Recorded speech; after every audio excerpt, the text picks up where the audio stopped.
Assalamualaikum warahmatullahi wabarakatuh, teman-teman semuanya, dimanapun dan kapanpun teman-teman melihat video ini. Ya, alhamdulillahirrahmanirrahim, kita sudah sampai di pertemuan yang ke-9, tentang pemodelan, gitu ya. Setelah kemarin teman-teman belajar tentang pemodelan secara yang sederhana, gitu. Jadi ini melanjutkan yang kemarin, ya. Jadi kompetensi khusus pada pertemuan 8 sampai dengan 9 ini materinya terkait dengan mesin learning, pengantar modeling. Kali ini kita akan melanjutkan di topik yang ketiga sampai dengan yang kelima ini. Gitu. Kita langsung aja ya. Oh ya, ini apa namanya? Sumber-sumber yang teman-teman bisa gunakan. Apakah terbatas pada ini? Tentu saja tidak. Sekiranya kalian memiliki sumber-sumber belajar yang relevan, boleh bisa tetap untuk digunakan. Kita masuk ke bagian yang pertama ya, teman-teman. Ini hanya mengulang saja dan kalian juga sudah belajar lebih banyak di mata kuliah Anarek. Jadi mungkin ini adalah sebagai pelengkap atau mungkin point of view dari sisi sains data. Teman-teman sudah tahu bahwa regresi linear berganda memiliki persamaan yang kurang lebih seperti ini. Jadi ada variabel respon, kemudian apa namanya intercept, kok saya jadi lupa, dan masing-masing koefisien regresi yang akan diestimasi ataupun dimodelkan dulu itu sebanyak variabel independen yang kita miliki. Kalau kita masih memiliki komponen error, berarti ini adalah model gitu. Nah, dari apa namanya?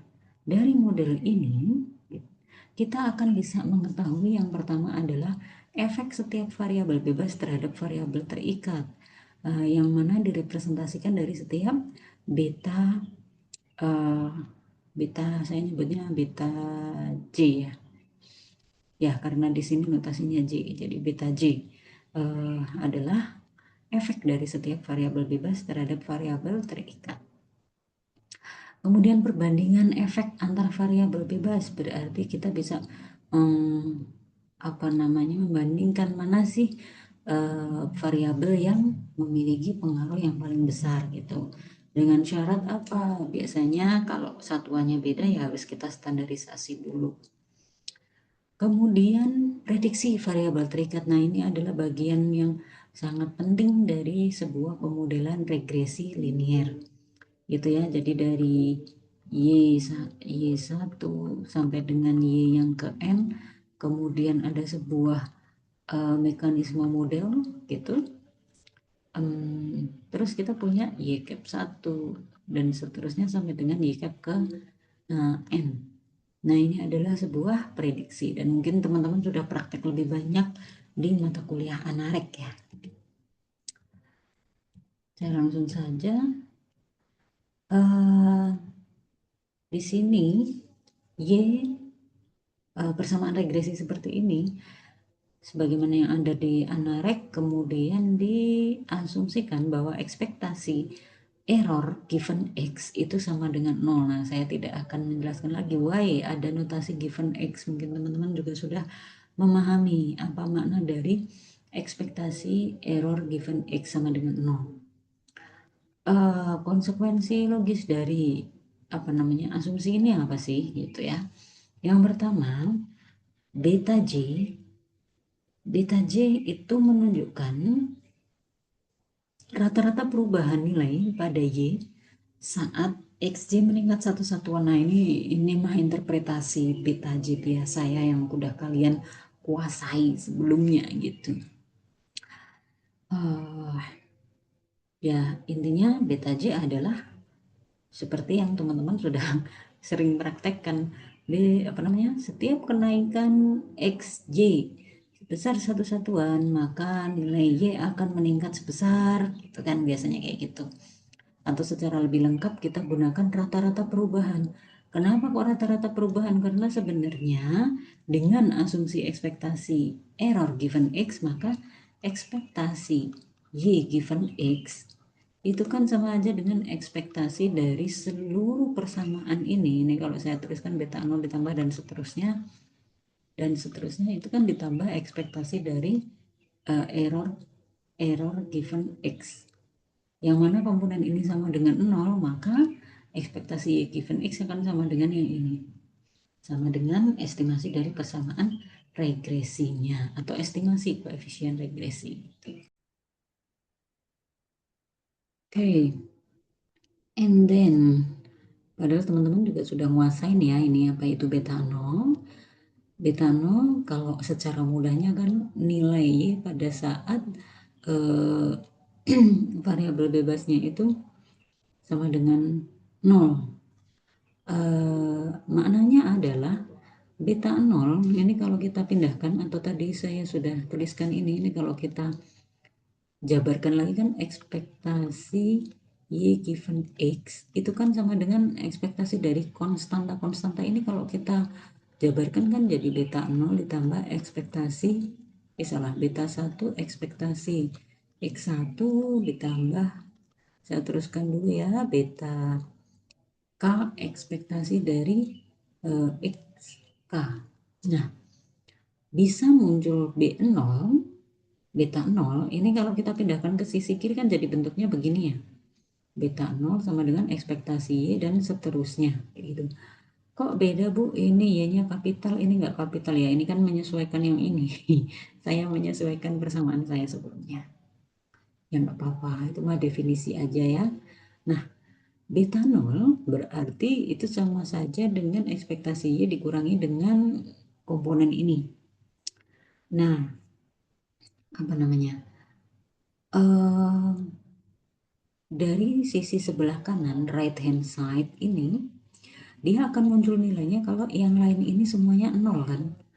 Itulah kenapa disebut beta 0 itu adalah rata-rata nilai Y pada saat seluruh nilai XJ sama dengan 0. Ya, nilai harapan dari XJ-nya sama dengan 0. Seperti itu, teman-teman. Yang persamaan dua ini centeringnya. Oke. Ya, judulnya sudah centering ya. Saya lupa menyebutkan. Next, sebelum masuk ke centering, jadi ini adalah persamaan biasa yang diturunkan dari persamaan biasa. Sekarang lihat persamaan dua ini teman-teman. Ketika ketika setiap X dikurangi dengan expected value-nya masing-masing gitu. Jadi ini udah beda ya kalau yang sini tak garisin. Nah, tadi saya menjelaskan baru sampai ke apa makna dari beta 0 gitu. Nah, sekarang dari persamaan ini, persamaan satu, kita coba ke persamaan yang kedua. Notasi variabel responnya tetap Y. Karena memang kita memodelkan nilai-nilai dari apa namanya variabel dependennya ya, secara langsung gitu. Secara langsung maksudnya apa? Ya apa namanya nilainya itu nilai-nilai tersebut memang digunakan di dalam model untuk melakukan estimasi gitu. Oke. Berikutnya coba teman-teman lihat bedanya persamaan satu dan persamaan dua. Nah, persamaan satu dan dua ini bedanya hanya di komponen ekspektasi XJ. Jadi intinya setiap variabel bebas itu akan dikurangi dengan nilai ekspektasinya. Gitu. Oke. Apa sih makna dari ini? Maknanya adalah bahwa pemusatan setiap variabel terhadap rata-ratanya itu tidak akan menyebabkan perubahan koefisien regresi. Jadi nanti gini teman-teman. Misalkan kita punya X1 dan seterusnya sampai XK, kita modelkan dengan regresi biasa, kita running yaitu dengan X1 saja gitu. Dengan kalian bikin model baru nih, bikin model baru di mana variabel apa namanya independennya gitu, itu tidak hanya sekedar X1, tapi X1 dikurangi rata-ratanya. Inilah yang disebut dengan centering variable.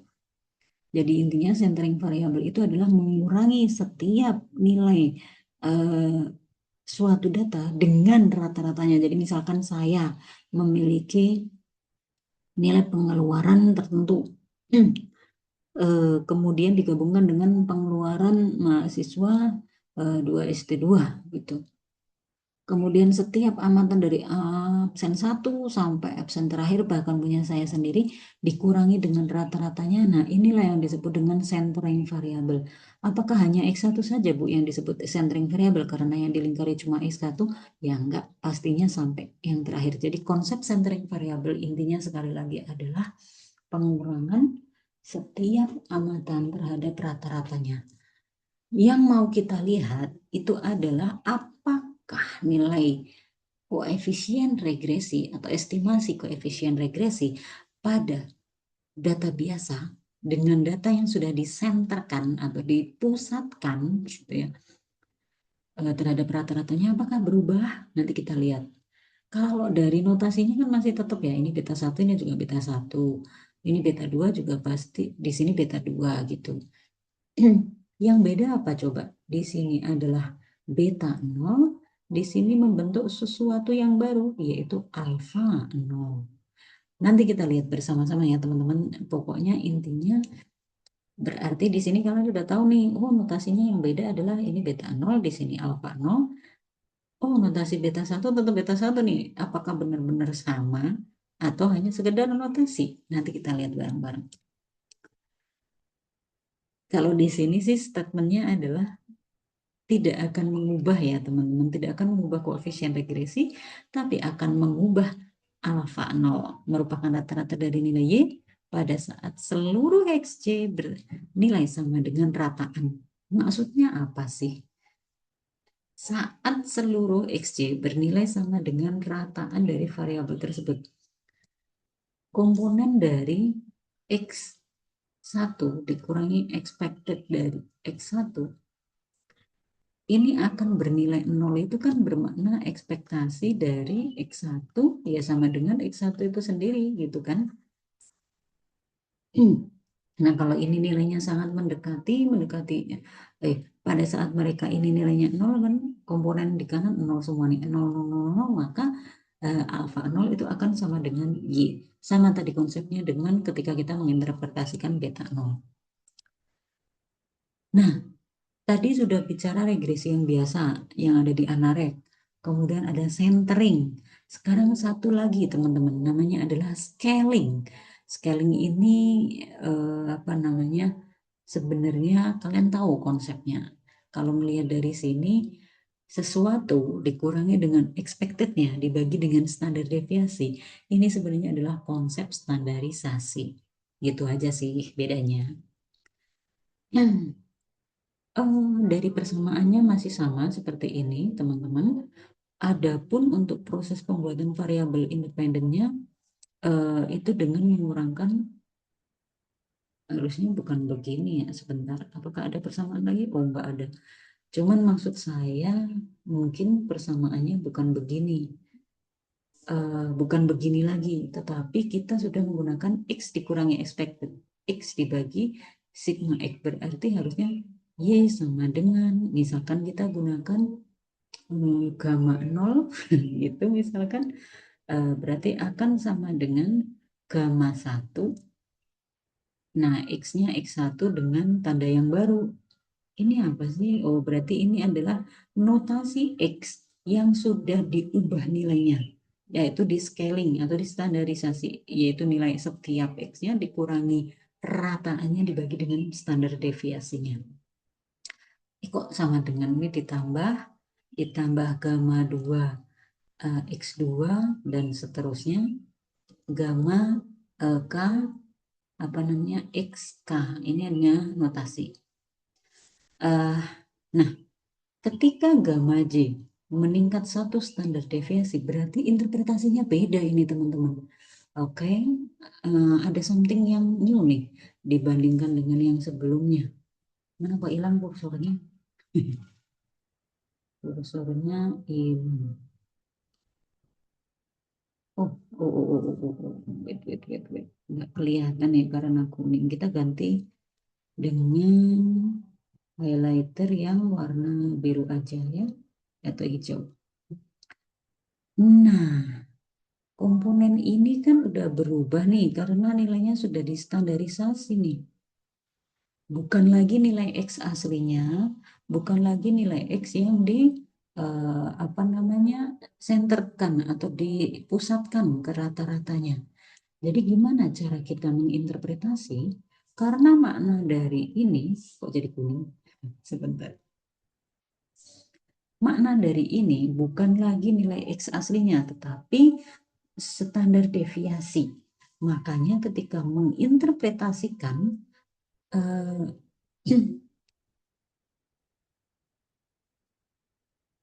ini kayaknya ketika XC ya.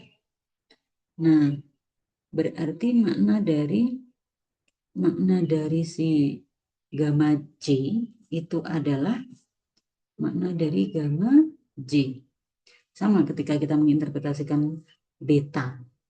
Ketika X apa ya tilde ini notasi tilde ya sebenarnya boleh nggak Bu saya pakai notasi yang lain ya silahkan ini kan saya melanjutkan dari apa namanya sebuah sumber gitu ya teman-teman ada sumbernya dia menotasikannya dengan X tilde.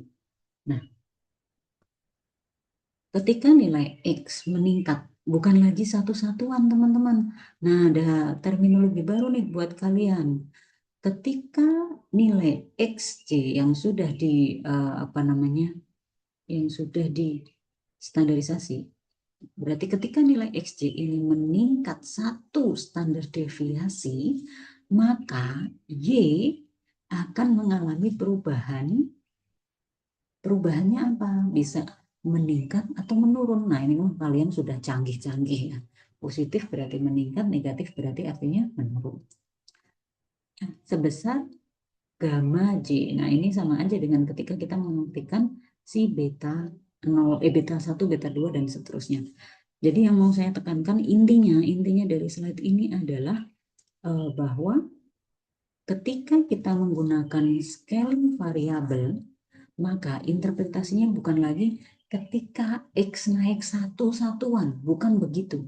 Tapi diganti ketika X meningkat satu standar deviasi, maka nilai Y akan mengalami perubahan, meningkat atau menurun, silahkan sesuaikan dengan tanda dari koefisiennya, itu sebesar gamma J. Oke? Nah, pasti akan muncul pertanyaan, kenapa sih melakukan scaling variabel? Kalau dengan regresi aja biasa bisa dilakukan atau diselesaikan gitu ya. Ini digunakan ketika misalkan kita butuh keterbandingan antar variabel dan estimasi koefisien regresi. Biasanya kalau apa namanya standar satuan dari variabel-variabel independennya itu macam-macam gitu. Nah, ini bisa jadi menjadi salah satu teknik gitu ya yang digunakan dalam regresi. Yang membedakan apa berarti? Yang membedakan hanyalah interpretasinya gitu. Kita lihat contoh ya, teman-teman. Di sini ada studi kasus prediksi gaji pemilik rekening bank. Variabelnya ada satu, jumlah transaksi. Yang kedua, eh, apa namanya, high transaction, transaksi yang bernilai besar, kemudian jumlah cek dan lama dia menjadi nasabah. Walaupun menurut saya antara trans dan high trans ini udah kelihatan ya teman-teman. Kita punya variabel transaksi, ada lagi variabel transaksi bernilai besar. Kemungkinan besar ya berkaitan gitu ya. Kita akan melakukan 3 versi regresi nih, tanpa transformasi, dengan centering, dan dengan scaling. Oke, kita perhatikan bareng-bareng ya, teman-teman di sini. eh jadi hijau, bentar. Nilai interceptnya adalah 4,390. dengan kita ambil salah satu variabelnya, mau yang mana ya? Mungkin yang menarik adalah lama menjadi lama menjadi apa namanya, nasabah. Nah, ini menarik. Kita ingat-ingat aja karena kita mau membandingkan. Kalau yang lain kayaknya eh, maksud saya ambil beberapa nilai aja untuk nanti dibandingkan. Ini adalah regresi dengan nilai asli dari datanya, tidak di centering, tidak di scaling. Oke, interceptnya 4390, kemudian estimasi koefisien regresi pada variabel years adalah 0,096. Sekarang kalau di center itu berarti xj min, salah, x bukan xj, j itu notasi untuk apa namanya, x1, x1. Nah, ini namanya di center. Tadi apa namanya, interceptnya itu adalah 4,390. Sekarang menjadi 5,927. Ada yang berubah kan? Sementara transaksi memiliki estimasi koefisien regresinya min 0,02. Oh sama. High transaction 0,013 sama. Kita coba lompat ke sini. Tadi adalah 0,096, ternyata sama juga. Nah, ini membuktikan apa? Membuktikan yang tadi. Pada saat kita melakukan regresi dengan centering variabel, yang akan berubah nilainya itu adalah intercept. Sedangkan estimasi koefisien regresi dari beta 1 sampai dengan beta ke K itu nilainya akan sama gitu ya. Semoga bisa dipahami dari sini. Kita lanjutkan. Kalau ini yang sudah distandarisasi. Distandarisasi itu berarti misalkan X I1 itu akan dikurangi ekspektasi dari X1 dibagi dengan sigma dari X1. Ini standar deviasi ya, bukan standar error. Nah, ingat-ingat lagi ya apa bedanya standar deviasi dan standar error. Yang pertama pasti kita lihat interceptnya dulu ya. Interceptnya kayaknya 5,927. Sama loh gitu ya. Nah, ternyata di sini kita nemu yang malah tidak kita bahas tadi sebelumnya. Ternyata ini nilainya mirip dengan si alpha 0 ya. Mirip dengan yang centering 5,927 sama. Tapi kalau kita melihat di standarisasi ternyata ini min 0,243, sebelumnya 0,02, kecil sekali. Ini sekarang cenderung mendekati ini ya. Ya maksudnya menjauhi 0. Tadi kan min 0,000, sekarang jadi min 0,243, tapi tandanya masih sama kok teman-teman. Berarti hubungannya tidak berubah ya. Artinya dengan menggunakan centering dan scaling itu tidak akan mengubah arah hubungan setiap variabel terhadap terhadap variabel y-nya itu. Next, transaksi tadi kita lihat transaksi itu 0,013. Sekarang menjadi 0,56, mendekati setengah. Artinya beda lagi ya, tapi tandanya masih sama. Yang cek 0,08 sekarang jadi 0,074. Berbeda juga. Years 0,096 menjadi 0,462. Artinya apa? Di sini berarti adanya yang pertama ya, centering dan scaling tidak mengubah arah hubungan yang direpresentasikan dari tandanya. Tandanya masih sama. Kemudian kalau di apa namanya, standarisasi berarti dia akan mengubah koefisien regresi ya. Iyalah jelas banget ya teman-teman. Karena kan nilai dari variabel independennya udah berubah begini, apalagi ada pembagian, biasanya akan sangat mempengaruhi nilai dari data aslinya. Oke, semoga itu bisa dipahami. Nah, kita lihat kalau kita perhatikan di sini unscaled dan scaled. Kalau unscaled tadi apa? Nilai estimasi koefisien regresinya di bawah 0 nih teman-teman. Setelah distandarisasi, ya memang masih di bawah 0, tapi ringnya jadi lebih lebar. gitu. Nilainya jadi lebih lebar juga. Ini rank itu apa namanya, kayak estimasi dari selang intervalnya gitu loh. Kalau estimasi titiknya ya ada di sini. Artinya dari jarak ini aja kan teman-teman udah tahu bahwa dengan adanya scaling itu akan mengubah eh, estimasinya, nilai estimasinya. Next, high transaction. Masih semuanya bernilai positif, ada apa namanya, estimasi titiknya positif, positif, positif. Nah, di high trans ini juga akan mengubah estimasinya dengan confident intervalnya seluruhnya ada di apa namanya, kanan lebih besar dari nol. Kemudian untuk cek, nah ini di cek itu kalian lihat bahwa ada apa namanya, pada selang kepercayaannya ini ada beberapa nilai yang diprediksi berada kurang dari nol. Ternyata ini juga masih sama. Meskipun kalau kita lihat ringnya itu berubah ya. Mungkin di sini lebih kecil. Kayak gitu. Jadi intinya apa dari sini? Dari sini bahwa data yang distandarisasi dan tidak distandarisasi itu akan mengubah estimasi koefisien regresi. Nah, tantangan pada regresi linier berganda, kalian udah apa ya, udah mahir ini mah. Di Anarek ada yang pertama, variabel terikatnya itu kontinu, minimal skalanya interval, terus variabel bebasnya juga minimal ada satu kontinu. Harus memenuhi asumsi-asumsi ini. Nah, saya tidak akan membahas ya, karena ada mata kuliah lain yang lebih berhak untuk membahas ini. Kemudian banyaknya observasi. Ini yang saya menjadi tantangan. Ada yang menyatakan, ini saya bilang apakah ini pasti ketentuan? Ini ada yang menyatakan. Kalau ada yang menyatakan itu artinya ketika kalian mengambil kebijakan itu, mengambil keputusan untuk mengikutinya, ya berarti gunakan sumbernya gitu. Biasanya kalau kita mendeklar saya memiliki aturan minimal 5 observasi untuk setiap variabel bebas, pasti akan ditanyakan itu kata siapa, bukunya apa, kayak gitu. Nah, di bukunya Hare et al. Ini ada kata-kata minimal 5 observasi untuk setiap variabel bebas. Gitu.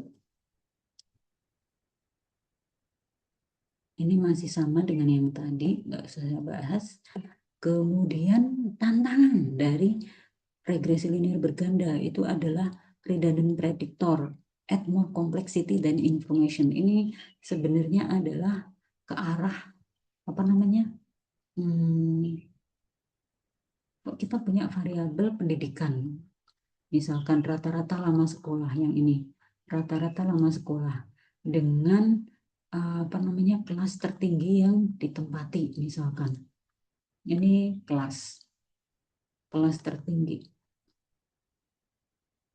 Ini kan sama-sama komponen pendidikan ya teman-teman, di mana sebenarnya rata-rata lama sekolah itu kan juga terkait dengan kelas tertinggi yang pernah dia tamatkan misalkan. Nah, kalau kalian menggunakan ini dua-duanya, misalkan jadi Y sama dengan beta 0 ditambah beta 1 X1 ditambah beta 2 X2 ditambah variabel yang lain sampai dengan beta K ke K. Ini bukan bermanfaat untuk kita. Bukan menambah informasi, tapi justru menambah kompleksitas dari model. Itu maksudnya.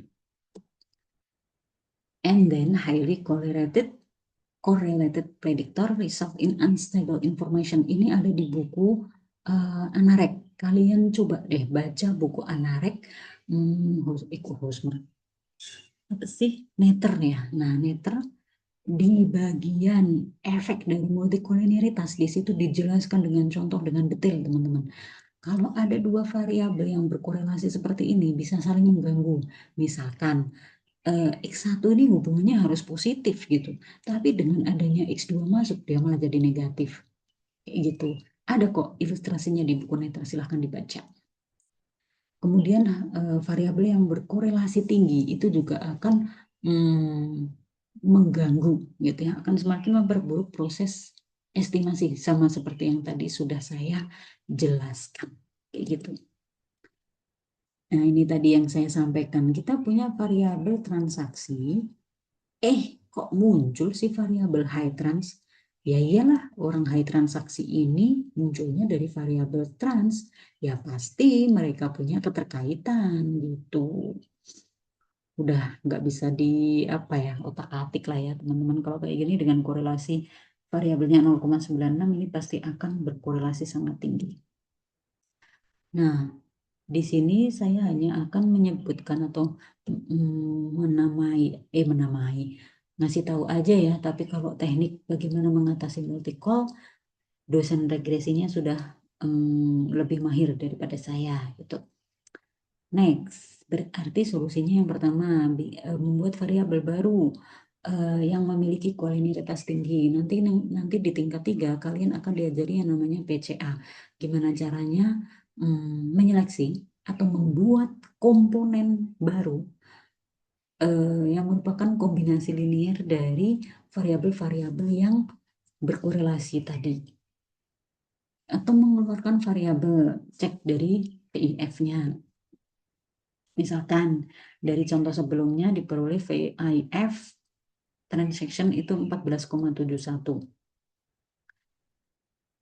Artinya kita coba untuk mengajukan model baru di mana karena high trans ini memiliki VIF tertinggi, yuk kita keluarin. Nah, kita coba apa namanya buat variabelnya, ternyata kalian lihat gak nih height, oh nggak jadi. Saya tadi salah baca. Nah, high trans 0,59 jadi 0,36, ceknya jadi 0,06, years-nya ternyata masih tetap sama. Kayak gitu, teman-teman. Tapi di sini VIF-nya udah semuanya kurang dari 5 gitu. Kenapa kok 5, Bu? Bukan 10. Nah, teman-teman cari sendiri ya. Ada yang 5, ada yang 10. Oke. Semuanya signifikan ya. Enggak, ada satu yang tidak signifikan di variabel cek, tapi memang dari asalnya dia juga memang sudah tidak signifikan sih. Itu.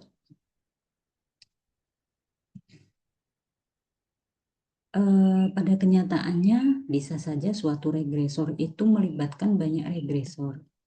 Salah, salah baca. Bisa saja suatu model melibatkan banyak regresor.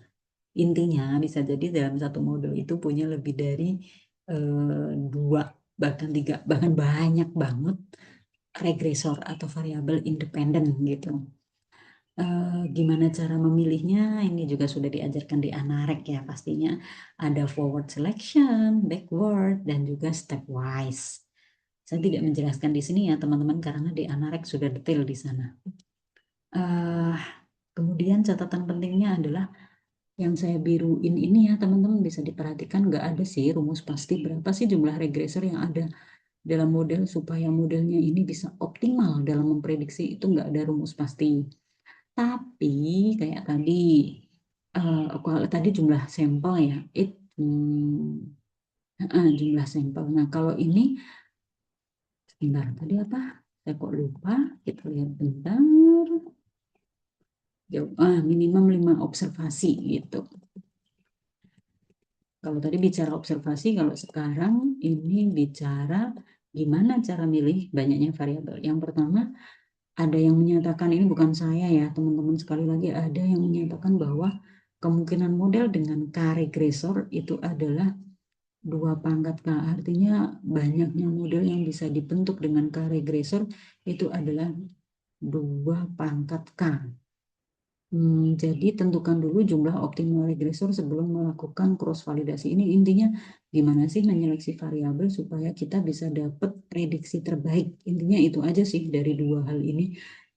Terus intinya kita juga nggak tahu aturan pastinya berapa sih, 10 variabel kah, 15 variabel kah, gitu.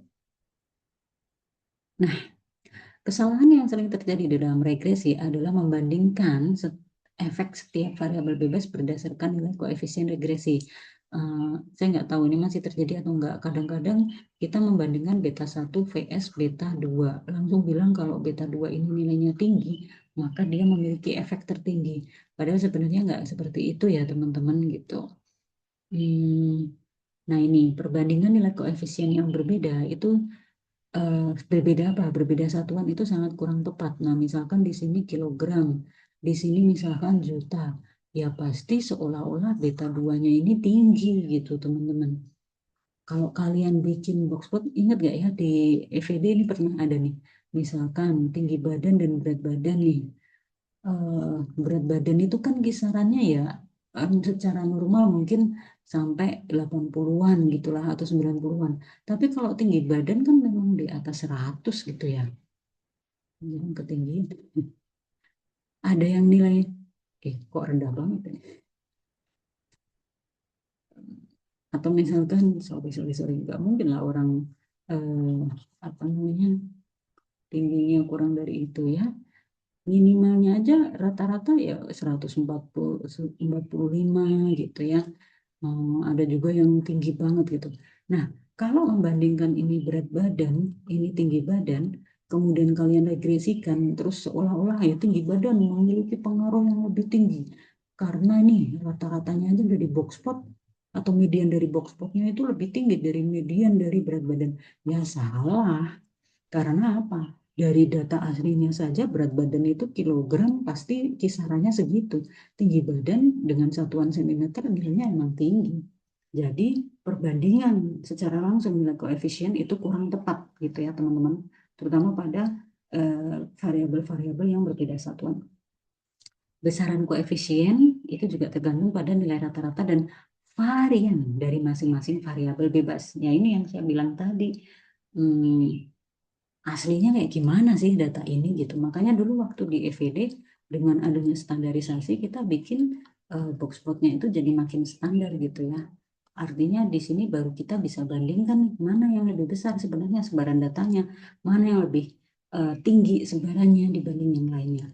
Maka dengan menggunakan standardized regression coefficient ini akan menjadi salah satu kunci atau solusi jika teman-teman ingin membandingkan koefisien antar variabel bebasnya. Oke, itu dulu untuk bagian pertama, teman-teman. Nanti kita lanjutkan di bagian yang kedua, yaitu regresi parametrik dan non-parametrik. Ini mungkin nggak ada mata kuliah khusus ya di STS. Jadi stay tune. Nah, sementara kita pelajari kulit-kulitnya aja dulu. Gitu ya. Terima kasih banyak. Sampai jumpa di video berikutnya.